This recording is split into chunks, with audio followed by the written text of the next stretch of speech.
مجھے ڈر لگتا ہے اللہ تبارک و تعالیٰ کے عذاب سے کہ یہ پوری عالم اسلام اس وقت جس بے غیرتی میں، بے حسی میں، بے حمیتی میں گرفتار پھنسا ہوا ہے،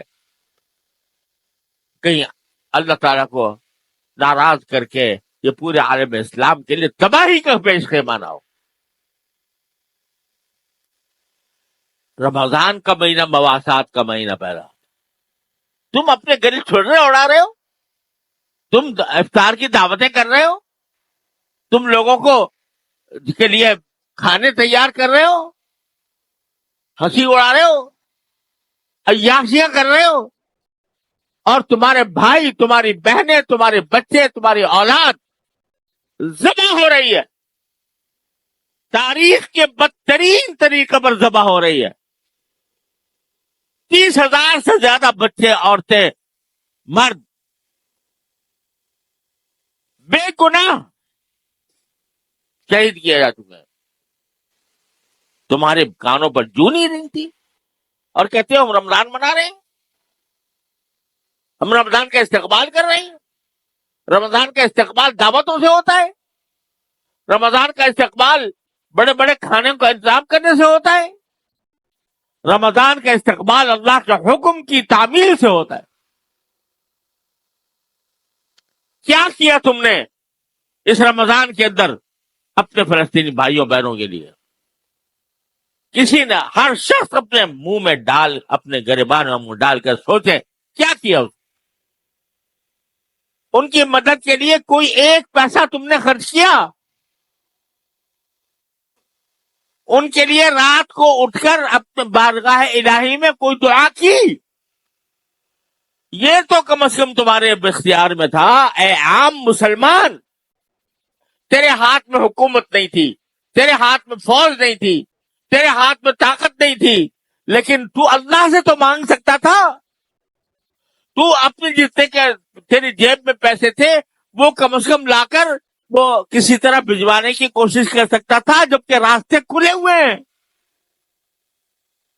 تو نے تو یہ نہیں کیا، اور تیرے حکمران، انہوں نے تو اپنے گلے میں پہلے ہی غلامی کا پٹا ڈالا ہوا ہے۔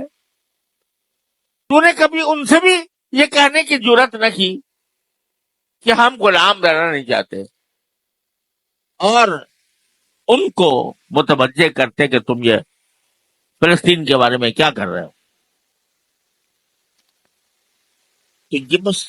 یہ مزے اڑا لینا کہ بھئی رمضان کا مہینہ ہے، اس میں رحمتیں آ رہی ہیں، اس میں مغفرتیں آ رہی ہیں، اس میں افطار کرانے کا ثواب مل رہا ہے، اس میں فلاں فلاں کاموں کا ثواب مل رہا ہے۔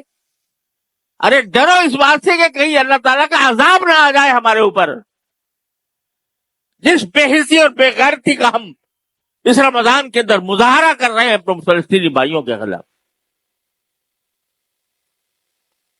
تو میرے بھائیوں، حکمرانوں کا جو کام تھا وہ اپنی سیاستوں میں، اپنی کرسیوں میں، اپنے مسائل میں،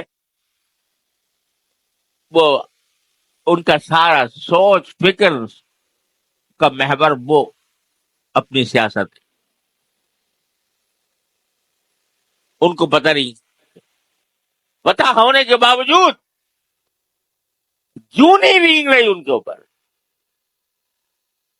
تو آخر عوام ہی ہوتے تھے جو اپنی حکومتوں کو آمادہ کرتے ہیں، عوام ہی کھڑے ہوتے ہیں، اپنی حکومتوں سے مطالبہ کرتے ہیں کہ بھئی تم یہ کام کیوں نہیں کرتے؟ ذرا مہنگائی ہو جائے تو لوگ سڑکوں پہ آ جاتے ہیں، احتجاج کرتے ہیں، نعرے لگاتے ہیں، اور اتنا بڑا ظلم ہو رہا ہے، مسجد اقصی پکار رہی ہے